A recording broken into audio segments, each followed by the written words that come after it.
we hear the word psychic, it can have a negative connotation associated with it. It can remind us of a fortune teller or maybe of someone who speaks to the dead. It can leave us somewhat skeptical.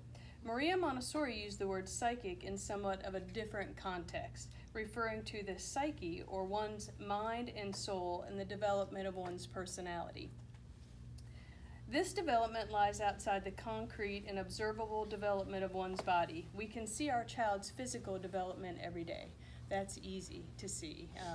We know that we need to feed our children healthy foods in order for them to grow, but their abstract development isn't as easy to observe or to assess.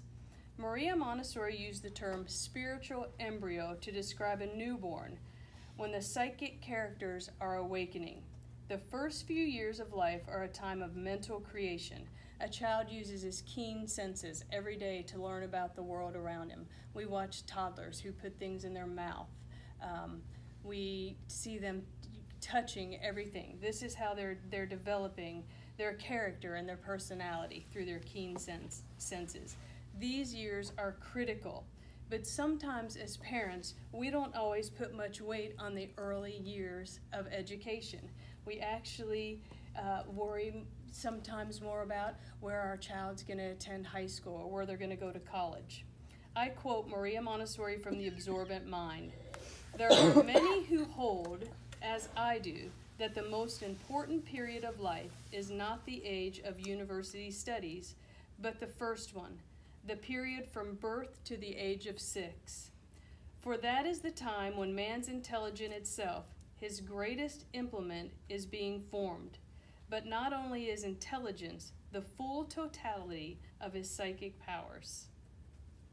Montessori teachers are trained to be careful, very careful observers.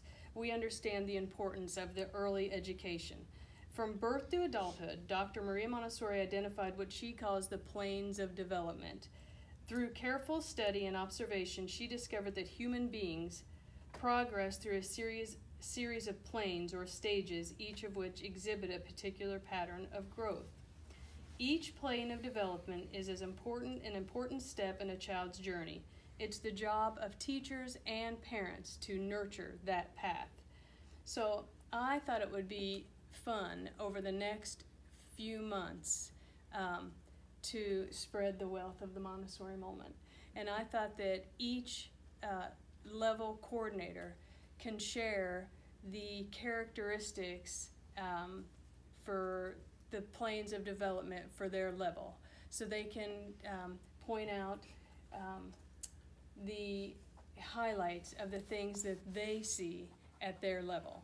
So we'll start from toddler. So next month will be Jenny. She will start with the toddlers, and she'll highlight the characteristics of the planes of development at that level. And then we'll go all the way through, and we'll end actually with Chris Zacharitz, and she's going to talk about the planes of development into adulthood. So we're going to go all the way from toddler through adulthood. So so stay tuned. Stay tuned. Awesome. That sounds